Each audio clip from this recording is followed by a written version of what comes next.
Mon capitaine Ibrahim Traoré. Mes respects, mon capitaine. Je ne suis pas un homme politique. Je ne suis pas là pour faire campagne pour qui que ce soit. Mais je suis un fils d'Afrique. Et je dois parler avec mon cœur.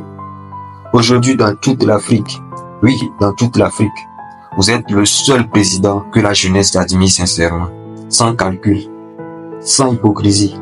Et moi, je vous le dis franchement, vous avez touché mon cœur. Pas parce que vous portez l'uniforme, pas parce que vous êtes à la tête d'un État, mais parce que vous incarnez quelque chose de plus grand, un retour à l'essentiel, une réconciliation avec nous-mêmes. Quand j'ai vu comment vous valorisez nos cultures, comment vous parlez de nos ancêtres avec fierté, comment vous honorez notre histoire sans baisser les yeux, j'ai compris qu'on avait retrouvé un vrai leader, pas un dirigeant, un guide. Vous avez même organisé une rencontre, je crois, que c'était prévu en mai. J'ai senti quelque chose. J'ai senti que l'Afrique était en train de se relever. Et ce n'est pas seulement moi, c'est toute une génération qui vous regarde, mon capitaine. Les jeunes dans la diaspora en Europe, aux États-Unis, au Canada, ils manifestent pour vous. Ils crient votre nom parce qu'ils en ont marre. Oui, marre de voir nos dirigeants voler, détourner, construire des villas en Suisse pendant que leur peuple crève. Marre de voir des chefs d'État sans honneur s'agenouiller devant des pasteurs ou des ambassadeurs. Et puis il y a vous qui parlez à nos âmes, vous qui faites renaître la fierté d'être africain. Mais mon capitaine, permettez-moi d'aller plus loin, avec tout le respect que je vous dois. Je veux vous parler comme un frère parle à un autre frère. Le combat que vous menez est noble, mais il est encore plus vaste qu'on ne l'imagine. Vous connaissez cette phrase de Thomas Sankara: la colonisation la plus efficace, c'est la colonisation culturelle. C'est vrai, on n'a pas besoin de soldats pour soumettre un peuple. Il suffit de lui faire croire que sa langue est inférieure, que sa spiritualité est sauvage, que ses ancêtres étaient ignorants. Et là, le peuple se soumet de lui-même. C'est pour ça que certains parmi nous s'inquiètent quand on vous voit vous prier en arabe. Quand on vous attend citer le Coran, ça fait mal.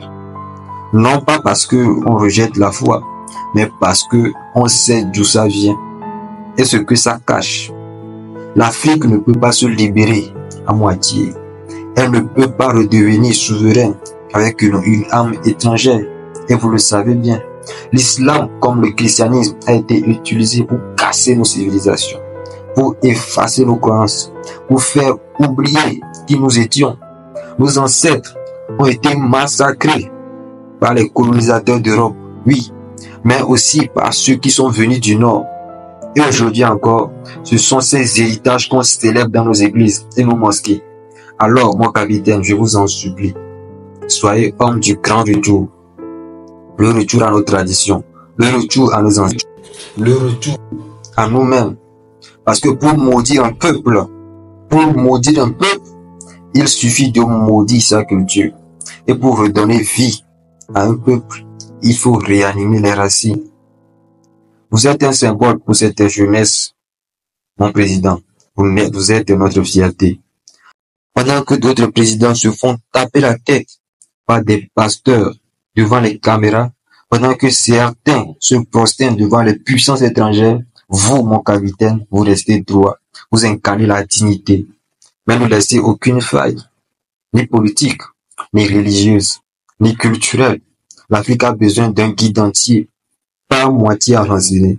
Et si vous faites ce pas, mon capitaine, si vous marchez à 100% avec nos traditions, nos valeurs, notre spiritualité africaine, alors plus rien ne pourra vous arrêter.